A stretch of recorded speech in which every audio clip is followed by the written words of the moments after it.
much just before interviews, I always worry that I'm going to run out of questions. That's my main anxiety when I... Well, there's no time.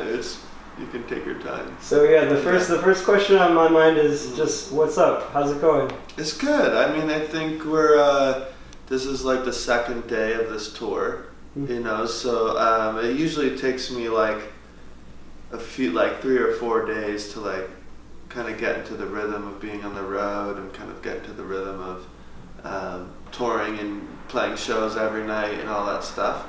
And you know, the first few shows you're trying to get your bearings and kind of, you know, test the waters and stuff. So I don't think I've like slipped in yet, but it just takes a little bit of time. But I'm doing good. It's great to be back in New York, and we haven't played here for I think a minute or so it's always nice to come back. Yeah, we were at your show at I think Webster Hall. It must have been a year or two ago. No, I don't think it was Webster Hall because the only time. Oh, is it Irving Plaza? Irving Plaza. That was Irving Plaza. Yeah. That's a cool place. Yeah, I love cool. playing that spot. Big venue. Yeah, it's cool. It's next to Union Square. Yeah, exactly. Yeah. Yeah, it was cool. I don't know. I've been listening to your music through like speakers for a while, but I think you have to be there kind of to get it. There's like a sort of a very like soulful vibe to it, and I think one of the reasons that you've got this following in the meditation and like spiritual community is it's not just soulful. It's like it has like a deep spirituality to it. Right. You know what I mean? Like, and you can see from your Om symbol on your hand. And like, there's like a lot of depth there. And I wanted to ask you I know that you spent some time in an ashram. I know you spent time traveling around India, maybe Nepal also. I wanted to hear a little bit about your path to this point. Like, how did you get to here? Well, there was a lot of different things that came together, you know. I always had kind of like a different kind of hunger, you know, like a spiritual hunger, kind of had that searcher, you know, seeker mentality, even from a young age. It really kind of happened when I went to an art school in California, and I became really good friends with a kid named Sam Marcus, who's just a really great friend of mine, and he had a picture of an Indian saint on his wall, Neem Karoli Baba. And I remember when I saw the picture, it was just like, you know, it was just one of those moments. In India, they say like, a moment with the beloved and the river changes its course, right? So that was just kind of like that moment where my river changed course, and to make a long story short, I fell in love with this being, and I had no idea why. It was just an internal connection. And you know, when you love somebody, naturally you want to love what they love, and you want to know everything about them, you know? So because he was from India, this saint, I wanted to know about India, and because he, you know, chanted Ram, I wanted to know what is this Ram, and it just everything he loved, I wanted to love, and it was pretty much my path started based upon, you know, my love for this being, you know, and so from there it just kind of deepened, and you know, many things came together for me to kind of make the voyage over to India eventually, you know, a few years later, and just kind of be exposed to this culture that was so opposite from like our Western culture, and so opposite from especially like where I grew up in South Carolina, but kind of feeling so at home in this place that is not, I guess, physically, you know, your home, you know. So I had to follow that call, and I had to follow, the feelings that place, the land was really giving me, you know, and kind of continue my search, I guess. So it's been a really blessed journey, and the journey continues, you know, every day. Wow. But pretty much it all started from that photograph.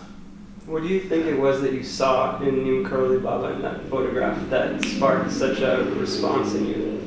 Well, I think like these great saints and great beings, they are mirrors, They're mirrors reflecting our highest nature, our innermost self, And so we've, as people in this world or whatever, we've forgotten that nature. We've forgotten, the eternal self, the supreme self that is within our hearts and everybody's heart, We forgot that because of ego or, just attachment or our own story, whatever it is, But these beings are free, they're eternally free. And they reflect that space, and because that space is inside us, it kind of sparks something where we're like, whoa, that feels familiar, but I don't know, And so I think it doesn't matter what that thing is, if it's a person, if it's a experience, if it's a picture, if it's a song, if it's something, if it's a reflection of that space, it's going to make you feel something, And once you get that higher taste, you don't want to eat like processed food anymore, You want the real thing. You want the non-GMO grown from the earth, the source. So I think it was just that. I think it was just that kind of sacred reflection that hit me. And I think like beyond all the spiritual whatever mumbo jumbo, I think I just fell in love with this being. I fell in love with his personality, his body, his presence, everything. I just thought he was just beautiful, and everything he said and did was completely perfect. So, it's many things hard to explain. Yeah, it actually makes a lot of sense to me that you came into it through this guru sort of path. That space, that inner space, that self that you talk about, for me, I found that through meditation. And for Jovanna, I know she found it also through looking at Sai Baba, which is a picture of Sai Baba in the book. Very powerful. Yeah, I feel like different people have these different paths into that space, into that self. And it's interesting to me to see different personalities, how like, maybe I think people who are like more like heart or like people oriented, like love oriented, tend to see that in a face. And people maybe who are more like mental, like thought oriented, can find it through like a practice of like meditation. So do you have experience with meditation? Have you practiced that in your path? How would you describe like meditation versus like that sort of love, sort of devotional guru kind of path? Well, I think obviously there are these different paths, and that great spirit or that eternal space, the one becomes the many, to suit each child's stomach, like the mother doesn't cook like, a milk dish for her child that's lactose intolerant, right? But she has to make it in a different way, So I feel like out of compassion for all of us, that great spirit manifests itself in different ways and kind of shows different paths, but all those paths, whether you're like more devotionally orientated or if you're more like, whatever we would say, jnana yoga, raja yoga, the yoga of meditation, all those are just rivers, and they have a name and they have a form and they have a path and a method and a route that they weave through, but they all empty into the ocean, and when they empty there, they lose their name and form, and they merge with that supreme, and you realize, oh, it's just water, it's all the same water, So I think it's important to understand that and not to close any doors, You can, but that's just not my method. I want to keep all the doors open, And obviously, I have my own, I guess, what I've gravitated to, over the years. But it's just you have to listen to one's heart, and it doesn't matter if somebody's doing this and you're doing that, The goal is one and the same, The one is in the all is in the one, So the method may be different, but it's important to know that the place, everything's going to the same place, So, yeah. Yeah, that's beautiful. What do you do now in your personal practice to stay in that place, to stay here, to stay in this ocean as you described it? It depends for me. Obviously music is such a incredible practice for me.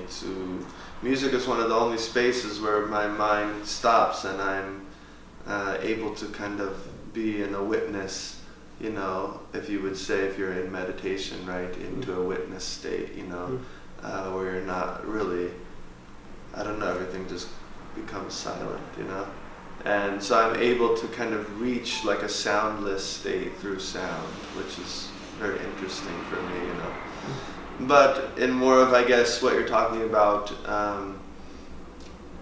my practice is kind of always centered around the divine name and the repetition of a divine name, of a holy mantra or something like this, because obviously I'm a musician, so I love sound, and sound is sacred, and when you're kind of repeating these holy syllables, these holy sounds, I've found, they have an effect on my mind and my being and consciousness, and that's kind of always been the thing I've gravitated to, is the repetition of the holy name, because I'm not really a good meditator, so. Well, why? What happens to you when you meditate? That's just all, am I doing this right? No, am I focused, It's just, I don't know, it's not my way. Yeah, man. So are you in that state when you're up on the stage and playing the music?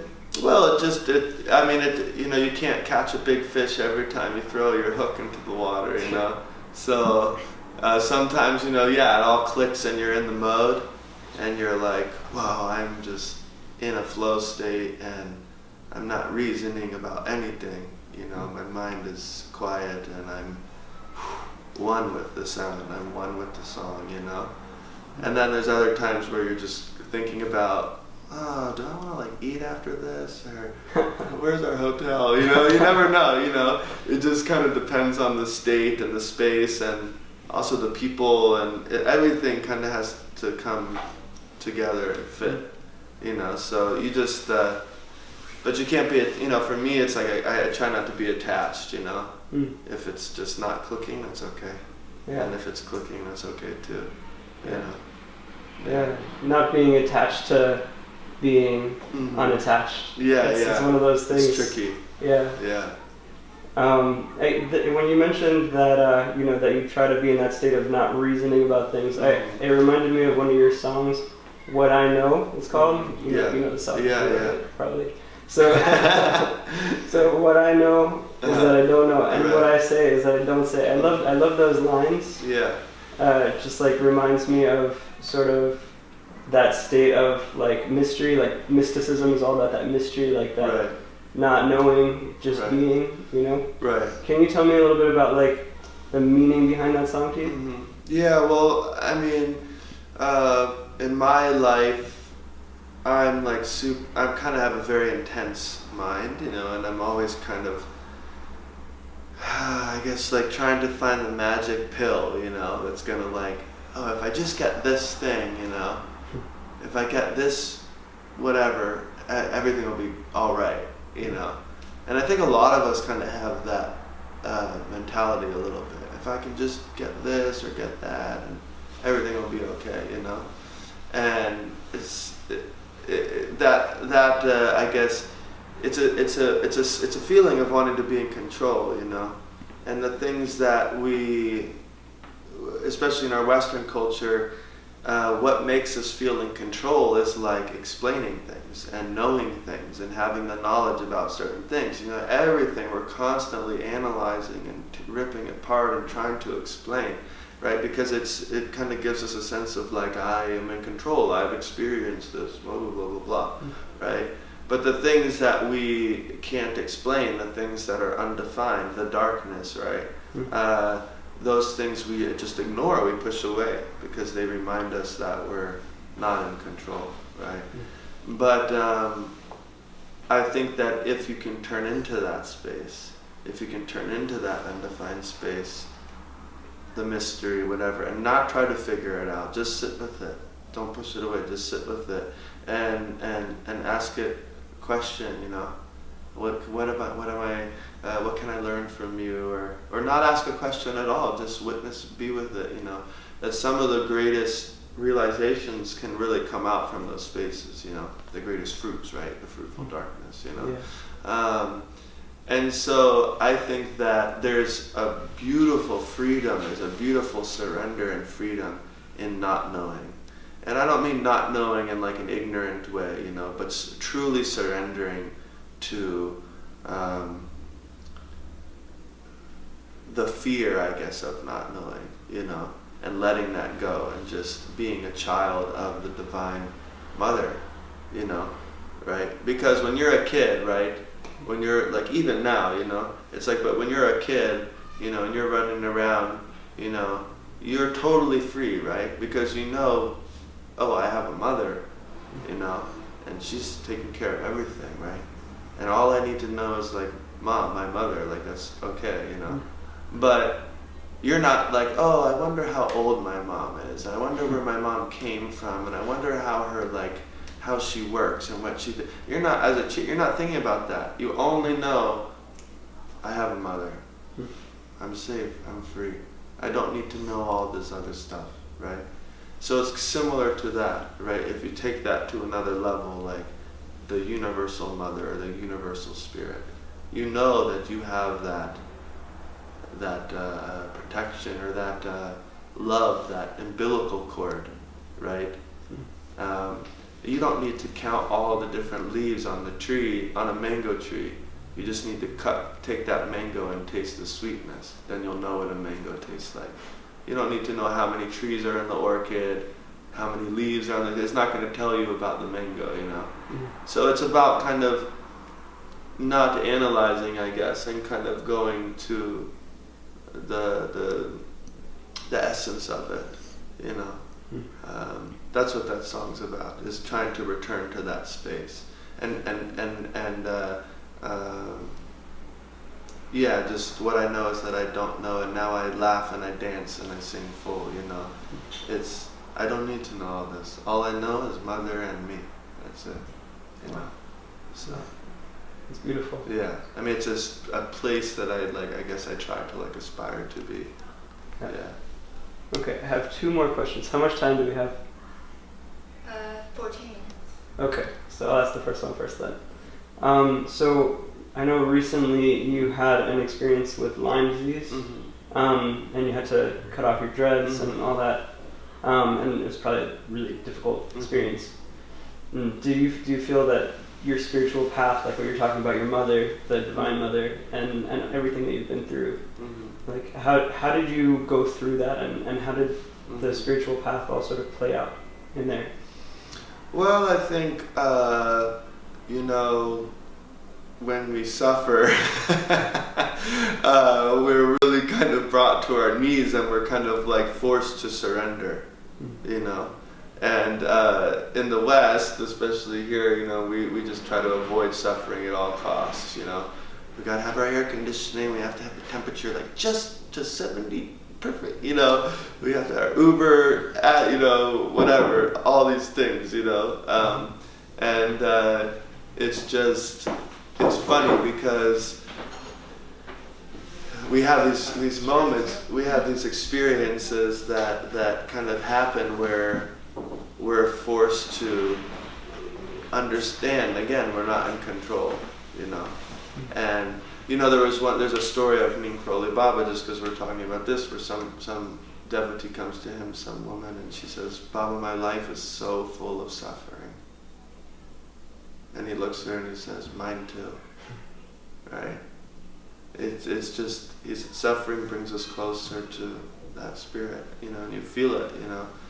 So with the Lyme's thing, you know, I had lost complete control, you know. I lost complete control of my body, of my health, of my physical appearance, of being able to tour, so stripped of kind of being a musician and all this stuff. But it's like all those things happen, okay, I'm going to take your like identity away with your locks, right? I'm going to take your energy away. I'm going to take your being a musician, touring. I'm taking that away too, right? All these things that I used to define myself, that I built up in my mind. Oh, who am I? But when all those things are taken away, then who are you? That's the question, right? So it kind of, in India they call this bichara, right? It's a yoga of self-inquiry, where these yogis, they sit in meditation and they ask this question, who am I? And they just continue to ask it, who am I, for years. And they say slowly, that the small I falls away, and then the big I kind of reveals itself, So, obviously the big I didn't reveal itself for me, but it never probed me into kind of looking deeper, and looking past all these things that I used to define myself, and kind of getting into, I guess, trying to get into that innermost self that is unchangeable. Yeah. Wow. Mm-hmm. So, I think we have some questions from the audience. Okay. Jovanna, did you have a question?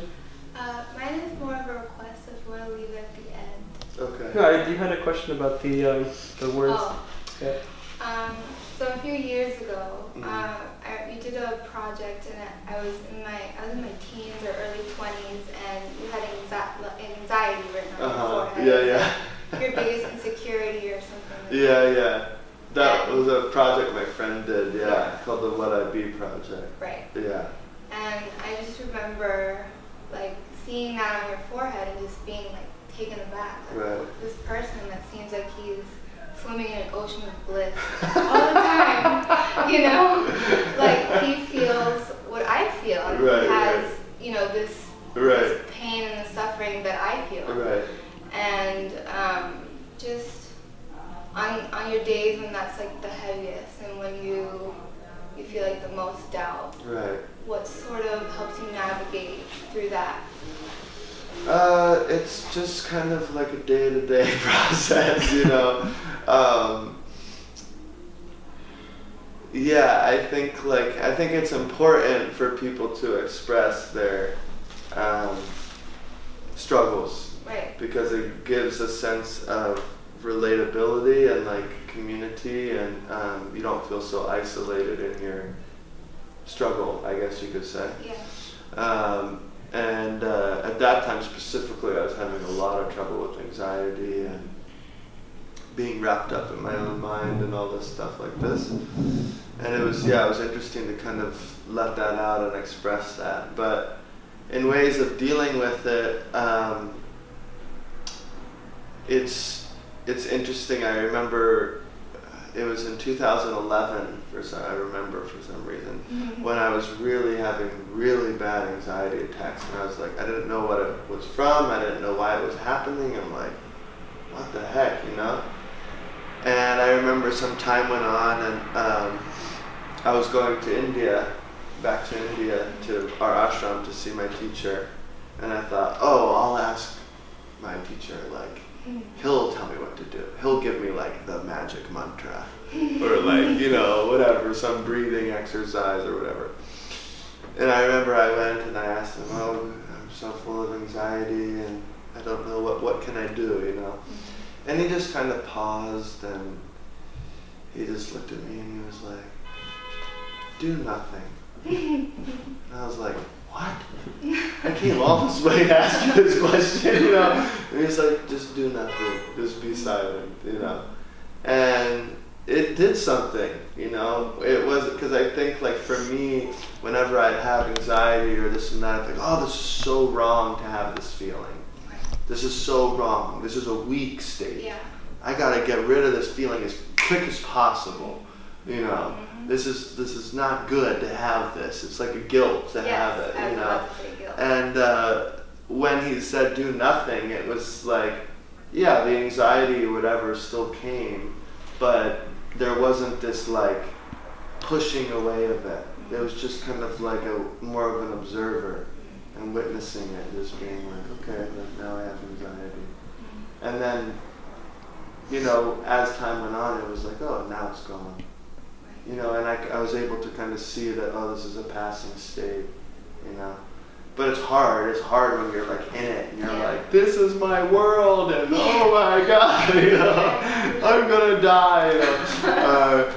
But I think, it's important to not try to push it away and not try to like get rid of it, like, and this is a bad feeling, I shouldn't have it. It's more about just like, just feeling it and riding the wave, I guess.